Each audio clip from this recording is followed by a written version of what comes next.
Be me a non, 28 years old licensed electrician. Work for a commercial contractor, not the kind of job where you sit in an air-conditioned office and debate the wording on a PowerPoint slide. The kind of job where you're on a half-finished floor at 5:30 in the morning with a coffee thermos and a bag of tools. And nobody cares how you feel about it. The building either gets power or it doesn't. And if it doesn't, that's your problem. Been doing this since I was 20. Started as an apprentice under a guy who had the personality of a traffic cone, but knew everything there was to know about wiring, worked my way up, got my license. Now I'm the one running jobs. Sometimes good pay, steady work, come home tired, sleep like a rock, own my apartment. Nothing fancy, but it's mine. Got a truck that runs. Got tools I've owned long enough to have opinions about the kind of life that isn't glamorous, but it works, and it's honest. Don't spend a lot of time thinking about what it means or how it looks. Just get up and do it. If you want to know the kind of person I am, here's the short version: I don't call in sick unless I actually can't physically get out of bed. And that's happened maybe twice in 8 years. I don't spend money I don't have. I'm not someone who needs to talk about his feelings at length, but I'm not someone who explodes either when something goes wrong at work. I slow down and think through it. Instead of reacting, that's not a personality choice. It's something the job trains into you, because reacting fast with electricity gets people hurt. Calm, methodical, check before you touch. That's the mode I live in. I tell you this not to make myself sound like some ideal person, just to give you the picture, because later on someone was going to call this particular way of being a symptom of something wrong with me. And I want you to have the full context. Sometime in my mid-20s, I ended up with a girlfriend, met her through a mutual friend at some kind of get-together. The kind where you're standing around with a drink and you don't really know half the people in the room. She was talking pretty confidently about something when I walked over. Seemed like she had things to say and wasn't waiting for permission to say them. Thought that was interesting. We ended up talking for a while, moved outside where it was quieter, talked for longer. She worked at some nonprofit, something to do with advocacy and outreach. She was pretty vague about the details when I asked, but she clearly cared about it a lot. She found out I was an electrician and said she respected tradespeople, that it was an undervalued form of labor. I said, yeah, it is, thanks, and we laughed about something, and that was sort of how it started. We saw each other a few times over the following weeks, casual at first, coffee, a walk, one dinner. She was sharp, opinionated, not boring to be around. I liked that she didn't need me to lead every conversation. She had plenty to say on her own. I'm not a huge talker by nature, so that worked out. Her apartment was interesting. The first time I went there, she had a lot of books. More than most people, I knew the kind of shelf that says something about its owner, even if you've never read any of the titles. She had little posters, the kind with text on them, inspirational or political. I couldn't always tell which was which. There was a mug on her kitchen counter that said something about smashing the patriarchy. I noticed it, didn't say anything, filed it away somewhere in the back of my head under things I'll think about later. A few months in, we were properly together. It felt easy in the beginning. Most things did. She had opinions I didn't always share, but I don't think you need to agree on everything she talked about. Things like systemic issues and power structures and representation in a way that I mostly listened to without fully engaging, not because I thought she was wrong, more because I didn't have a lot to add to that particular conversation. I could talk about load calculations and breaker ratings for hours. She couldn't. We were square on that front. The first thing that started to snag a bit was when she'd make comments about my job. Not mean comments. More like she had this framework she kept applying to everything once she said something about how the trades were so male-dominated, and that had to affect the culture there. I said, yeah, it's mostly guys, and shrugged. She wanted more than that. Wanted me to have feelings about it.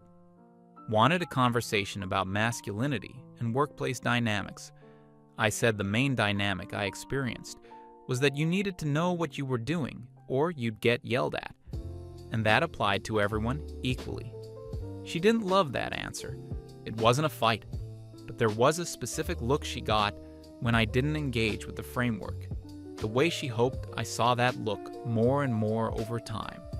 A few months after we started seeing each other, her lease was up, my place was bigger, and we were spending most nights together anyway. So the practical argument for her moving in was pretty clear. She moved in, and the first couple weeks were fine.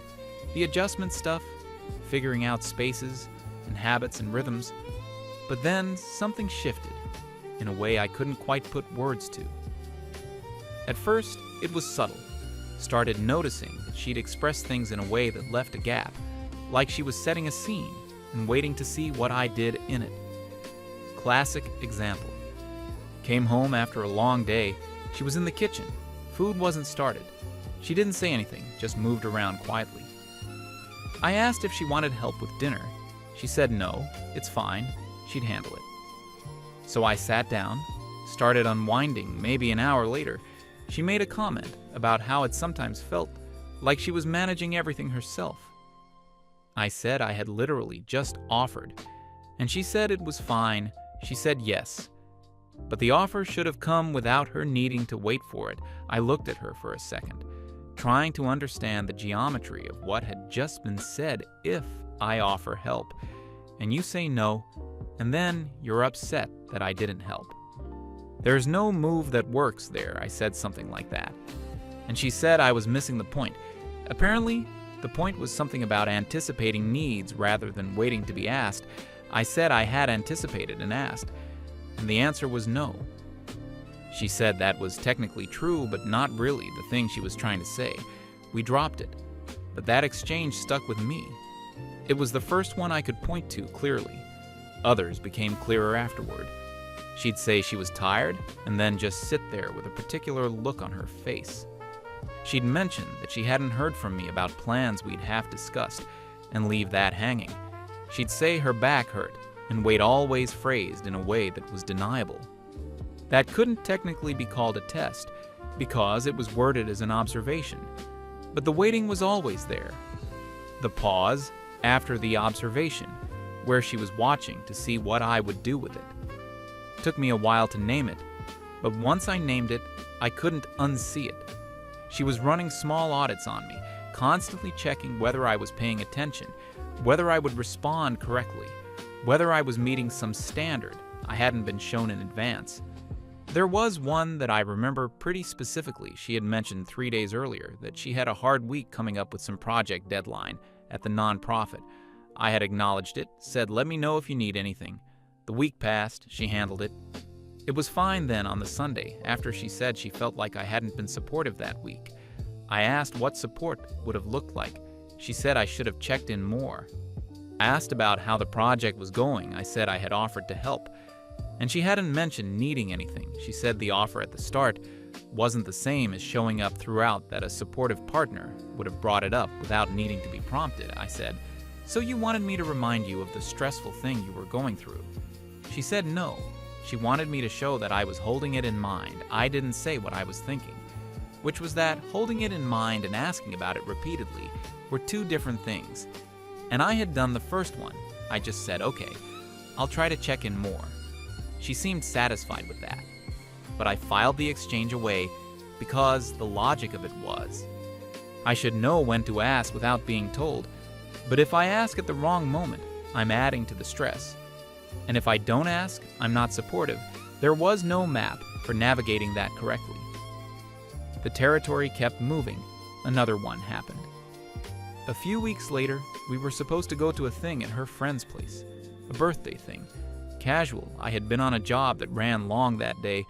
Got home with about 40 minutes before we needed to leave.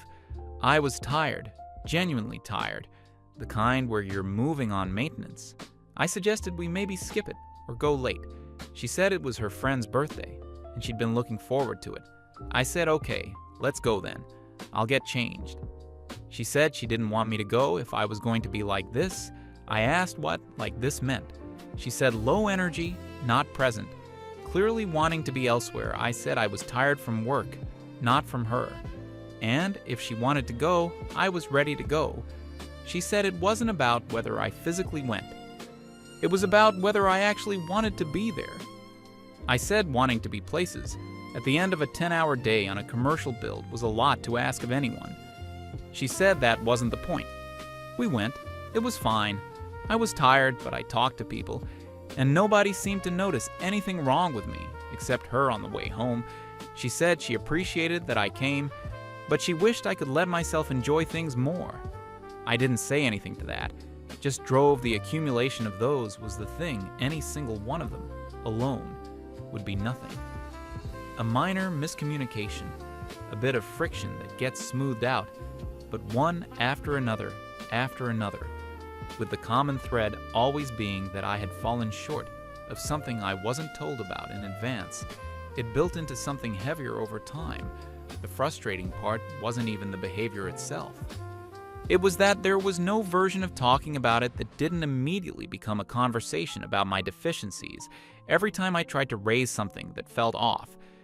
She had a term for it: deflection, emotional unavailability, fragile ego, toxic masculinity. She didn't use them as insults exactly, more as diagnoses. Like she was telling me what the scan showed. I stopped trying to have those conversations, not because I was backing down, more because they never went anywhere except to a place where I was the patient and she was the one who understood the illness. I had a buddy I'd see sometimes after work. We'd get food or sit somewhere and talk about nothing in particular. He knew her in a general way, had met her a couple times at group. Things mentioned some of what was going on once, kept it pretty brief. He didn't say much, just made a face that communicated something I didn't have a word. For the face of a man who has recognized something and doesn't want to be the one to say it out loud. That was enough. The relationship wasn't bad in every way. There were genuinely good parts.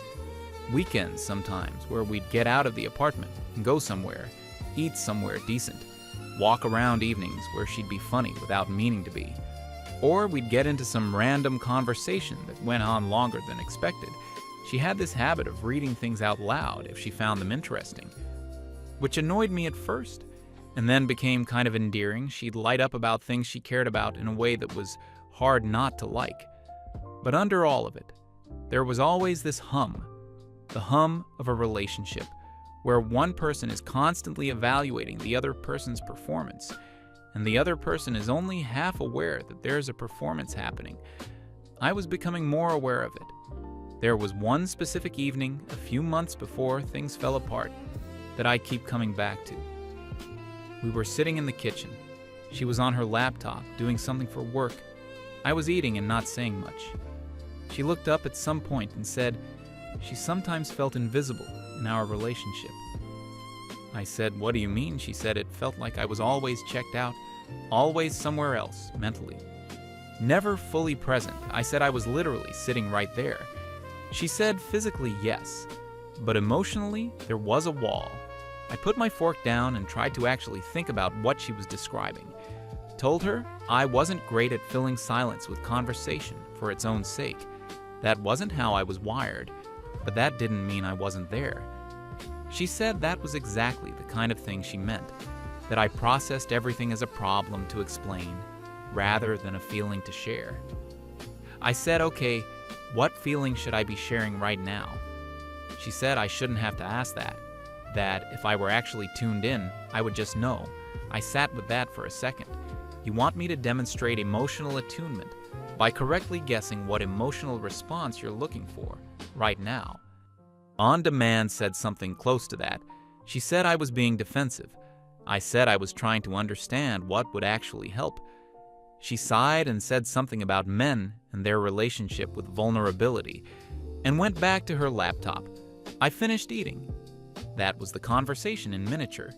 The way most of them went, she wanted something I could feel the shape of, but couldn't quite grab onto because the description of it kept changing. The incident that ended, everything happened on a Friday.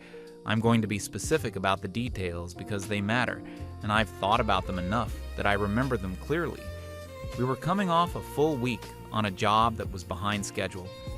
I'd been pushing hard alongside the rest of the crew to get a commercial build ready for inspection. My boss had made it very clear that the inspection was Saturday morning, and everyone needed to be on site by 6 a.m. because the inspector was coming at 8. If the job wasn't ready, it would push the handover back by weeks, and nobody on that crew wanted that conversation. I had been reminded of this enough times I could recite it in my sleep.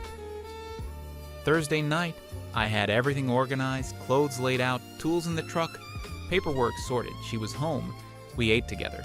It was quiet, but not in a bad way. I told her I needed to be up at 5 and was going to turn in early. She said okay, seemed fine.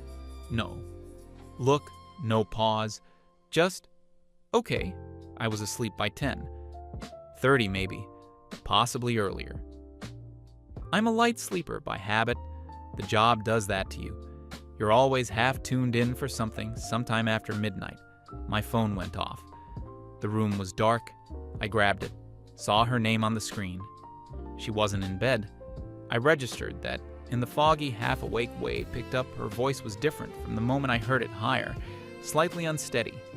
The kind of voice that comes with either genuine fear or a very specific effort to produce the sound of genuine fear.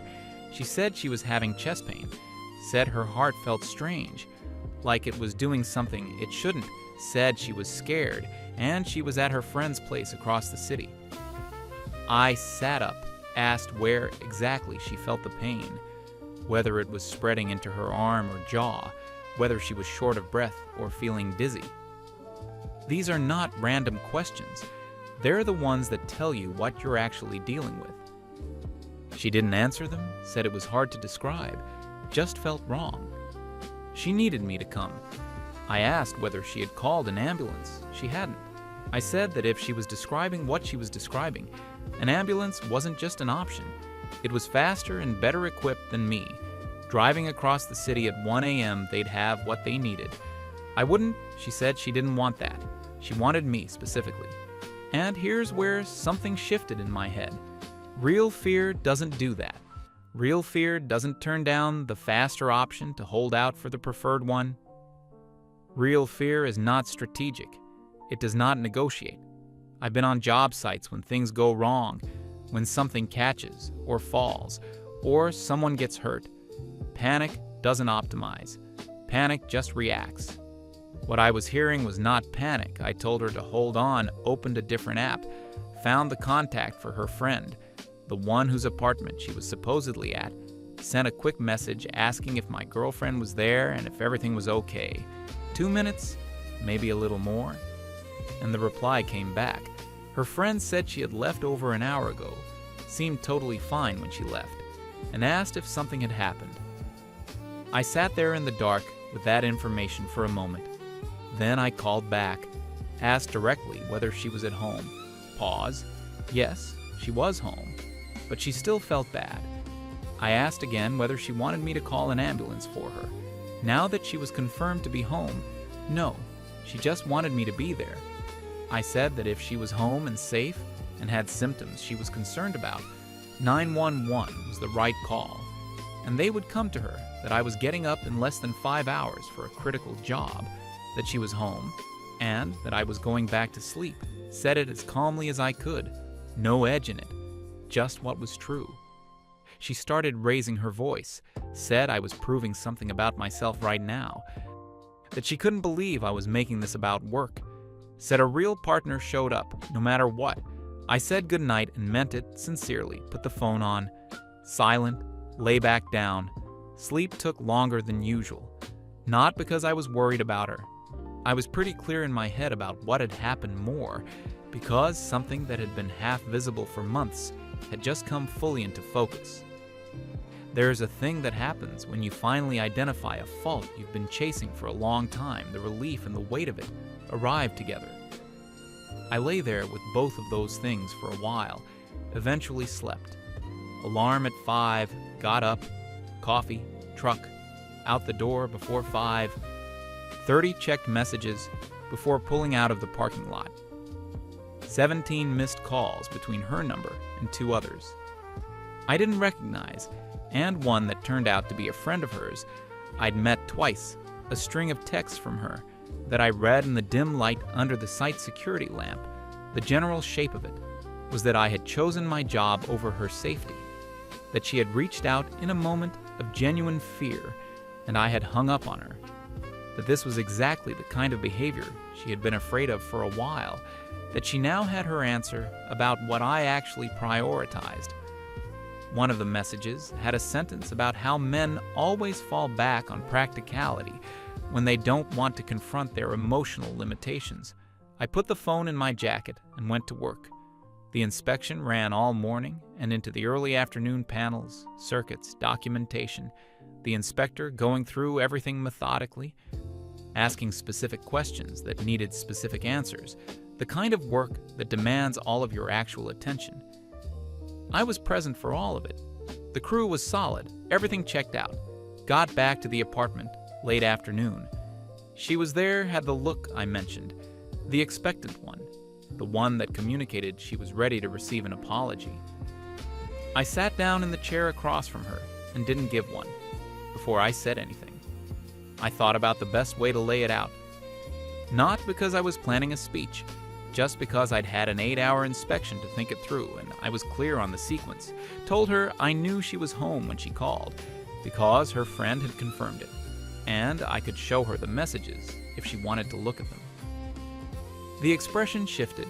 She said her friend didn't have the full picture. I walked through it methodically. She had described specific cardiac symptoms. She had refused to call emergency services. She had deflected every question about where exactly the pain was and whether it was spreading anywhere. And the moment I suggested going back to sleep, the tone escalated significantly. None of that sequence matches a real medical emergency. She moved off the topic of the symptoms pretty fast, switched to saying that the point wasn't the specific details. The point was that she had reached out, and I hadn't come that love required showing up, even when you had doubts, that trust was not about verification, it was about choosing to show up. I said that responding to a false alarm as if it were real wasn't love, it was conditioning. She asked what that was supposed to mean. I said that when someone creates a situation specifically to see how you respond, and then uses your response as evidence of your character, that isn't a relationship moment. That's an experiment. She said I was being uncharitable. I said I was being accurate, which was different. We went in circles for a while, the way these conversations go when neither person will accept the other's starting point. She kept bringing it back to the emotional dimension, what support looks like, what love demands, what a partner owes. I kept bringing it back to what actually happened. It's hard to have that argument productively when one person treats the facts as beside the point. Eventually, we both got tired and stopped. That night was the kind of quiet that has actual weight to it. She faced away with the deliberate stillness that is its own kind of statement. I lay there for a while, then slept. The next couple of days were slow and uncomfortable. She was civil but detached, answering when spoken to but not initiating. Found out a few days later that she had posted about what happened, not with my name or anything identifying, but with enough specific detail that anyone who knew us would recognize the situation immediately. The framing was clean scared woman. Unresponsive partner, alone in the middle of the night, he chose his schedule over her. The comments under it were thorough and unsurprising. You deserve better. That's not a partner, that's a roommate. Men like this are why women can't trust. This is what male toxicity looks like in practice. One fairly long comment about how men use practicality as a shield against emotional accountability. How choosing logic over presence was a symptom of something deeper that he probably wasn't even aware of. I read the whole thing standing in the kitchen, still in my work clothes. Didn't leave a comment, didn't reach out to anyone to give them a different version of the story. Closed the app and made food. I thought about it while I ate, not with anger, more with a kind of tired clarity. There's a version of this story where I'm the villain that writes itself very easily. Girlfriend scared, boyfriend doesn't come. The end it requires leaving out. The question about the ambulance, the deflected symptoms, the confirmed location, the 5 hours of sleep before a 6-man job. but those parts are inconvenient for the narrative, so they just don't appear. And now, a couple hundred people who don't know me have a very clean picture of who I am. I understood why she did it. Not the motivation, exactly, but the mechanism she needed the story to make sense a certain way, and the internet was where she went to make it make sense. I didn't feel the need to correct it, partly because correcting it would have required me to go into detail publicly about a private situation, which I wasn't interested in, and partly because anyone who actually knew me and saw it would know there was more to it, and anyone who didn't know me, it didn't really matter. She came to me a few days after the initial incident, wanting to have a proper conversation. Said she wanted to approach it without the heat from before I said okay. Her position had clearly been workshopped since we last talked. It was more organized. The edges were smoother. She said she wasn't trying to say I was a bad person. She said I had a way of responding to emotional situations that prioritized analysis over connection, that this was probably something developed over time and not entirely my fault, but that it made it genuinely hard for her to feel safe being vulnerable around me because when she reached out, my first instinct was to verify rather than respond. She said that wasn't what vulnerability was supposed to be met with. I listened to all of it, then said that being vulnerable and staging a health scare at midnight were different categories of thing. And I wasn't going to agree that questioning a fake emergency was evidence of emotional incapacity. She said the word staging was unfair and loaded. I said fine. She could pick the word. The structure was the same regardless. She said I was doing the thing right now, turning a conversation about feelings into a debate about semantics. I said that when the words matter for understanding what actually happened, precision isn't avoidance, it's just accurate. She went quiet for a moment. Then she said something I genuinely wasn't expecting. She said maybe she had needed to know what I would do. She didn't say it exactly like that, but that was the shape of what she said, that she had wondered for a while whether I would actually show up for her in a real moment. And maybe on some level, she had needed to find out. I told her that was the most honest thing she'd said since the whole thing started. She looked a bit caught off guard by that response. I said I understood the need to know whether someone would actually be there when things got bad. That was a real thing people needed to feel in a relationship. And I didn't think there was anything wrong with needing it, but there was a considerable gap between needing to know that and manufacturing a scenario to test for it. If she had come to me at any point and said she wasn't sure I'd be there for her, I would have taken that seriously, and we could have talked about it. Instead, what I got was a call with cardiac symptoms at nearly 1 a.m. before a major inspection. She said she hadn't thought of it that way. I said I believed her. But that not thinking of it that way didn't change what it was. That conversation was the closest we came to actually talking about. The real thing didn't fix anything. The week after was the slowest part. We were both in the apartment, but it felt like a waiting room. Both being reasonable, both being civil, both moving around each other carefully. She took the post down at some point.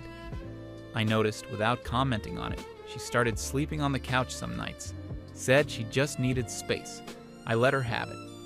There wasn't much left to say that hadn't already been said in some form.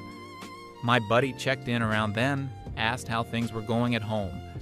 I said they were going in one direction, and it was probably better to just let them get there without dragging it out. He said he'd have a beer. Waiting, the ending happened on a quiet evening about a week and a half after everything blew up. She started it. Which surprised me, said she had been doing a lot of thinking and didn't believe we were working anymore. Said she cared about me and didn't think I was a bad person, but that we seemed to want fundamentally different things from a relationship. She wanted something that felt like partnership and instinct and ease, and she felt like what I offered was competence and reliability, but not the emotional presence she needed. I said I thought she was probably right, that we wanted different things. She seemed slightly thrown by that, like she had been prepared to argue for the conclusion and didn't need to. We moved into the practical conversation. From there, The lease was mine, so she needed to find somewhere. We went through what was whose, what needed to happen, and in what order she'd be staying with a friend while she sorted her next place. It was all pretty civil, more civil than most of what had come before, which felt like its own small irony. I let her take her time with the move. Stayed elsewhere for a stretch while she organized, came back once she'd cleared out. The last time I saw her was the brief handoff of some things she'd left behind, not hostile, not warm, just two people completing a transaction she left. And that was it. The apartment was quiet that evening in a specific way. The kind of quiet that means something has stopped rather than something being absent. My buddy followed through on the beer. We sat somewhere low-key and talked mostly about a job he was having trouble with, a residential rewire that kept throwing surprises toward the end. He asked how I was actually doing. I said I was fine, and I meant it. Not destroyed, not even particularly bitter, just tired in the way you get after a stretch that went on longer than it should have, and finally ended.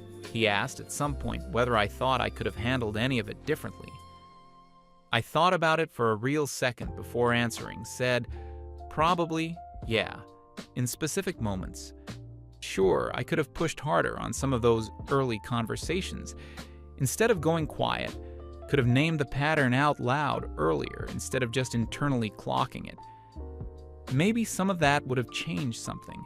Maybe not, but the fundamental thing, the midnight call, the fake symptoms, the post, before I'd even had a chance to respond, I'm not sure what I could have done differently about that sequence.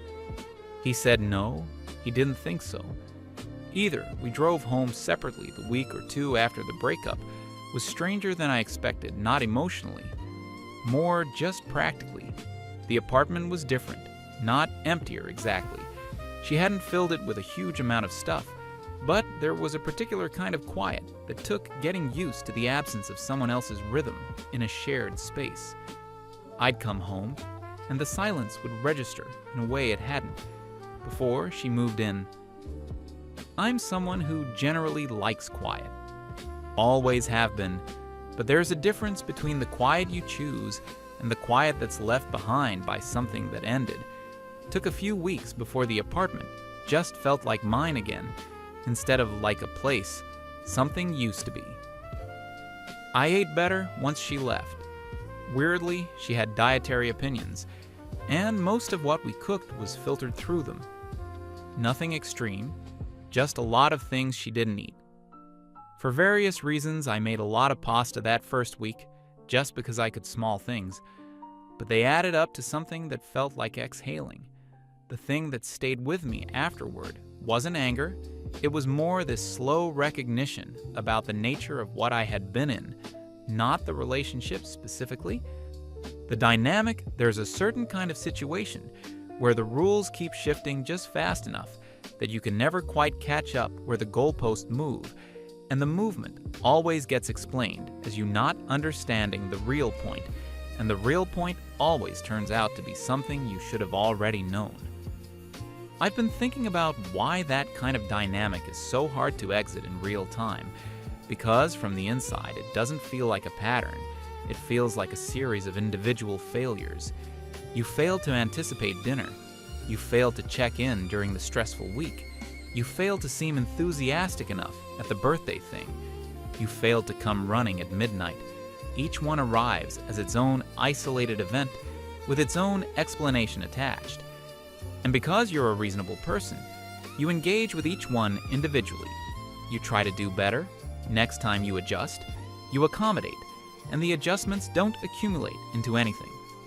Because the standard keeps adjusting too, you don't see the pattern because you're too busy responding to the individual instances.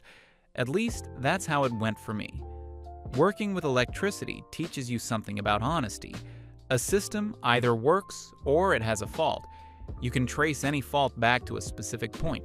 If you look carefully enough, it doesn't matter how long the wire runs or how many connections it goes through. The fault is somewhere, and it's findable. What I kept coming back to was that she could frame it however she wanted. Emotional unavailability, toxic conditioning, men, and their relationship with vulnerability, whatever language she had available. The traceable event was that she called me at midnight describing a medical emergency that wasn't real, and when I didn't drive across the city at 1 a.m. on 4 hours of sleep before a major inspection. She turned that into a verdict on my character, and then posted the verdict publicly before I'd even had a chance to respond. That's the sequence. No amount of framing changes. The sequence: I went back to work the week after she moved out, 5 a.m., thermos, bag of tools. Same as always. There is something honest about work that's physical and specific. The problem is, in front of you, you either fix it or you don't. And you can tell which one is true by checking nobody sets a test, and then grades you on whether you ask the right questions, the wire carries current, or it doesn't. I'm not going to sit here and say I have everything figured out about what I want or how I'm going to approach things. Going forward, probably some of what she said about me was right. I'm not the most expressive person, never have been. I've known that about myself for a long time. I don't fill silence automatically. I don't narrate my internal state unless asked. I don't perform warmth in ways that are visible, that's real, and I own it. But I also know that being with someone shouldn't feel like spending your energy trying to pass tests you didn't agree to take. Shouldn't feel like every natural reaction you have is being cataloged as evidence of something wrong with you. And it definitely shouldn't end with a fake emergency at midnight and a public post about male toxicity. Before you've had a chance to say a single word, in response, I think about the kind of relationship I'd actually want. When I let myself think about it, and it's not complicated, someone who says what they need, instead of engineering a scenario to see if I guess it's someone who thinks of me as a person to work things out with, rather than a test subject, someone whose version of vulnerability doesn't require me to perform responses on demand. That's it. That's the whole list. Doesn't seem like a lot to ask, but apparently it is a few weeks after everything was settled. She sent a message, said she had been thinking and wanted to know if I was open to talking. Read it, put the phone down, went to bed, had an early start, and I needed the sleep MFW. She expected me to abandon a 6-man crew on inspection morning for a fake cardiac event, MFW. She thought the apology was coming, and I walked in with her friend's messages instead, MFW. A man fact-checking a medical emergency somehow became the definition of toxic masculinity. FIW. The apartment is quieter now and I sleep better than I have in a long time. MFW. I still think about that mug sometimes. MFW. It said smash the patriarchy. But she never once thought about smashing the habit of testing people at midnight before a job, be me now. Alarm at 5, coffee, truck, tools building. Either gets power or it doesn't, that's all.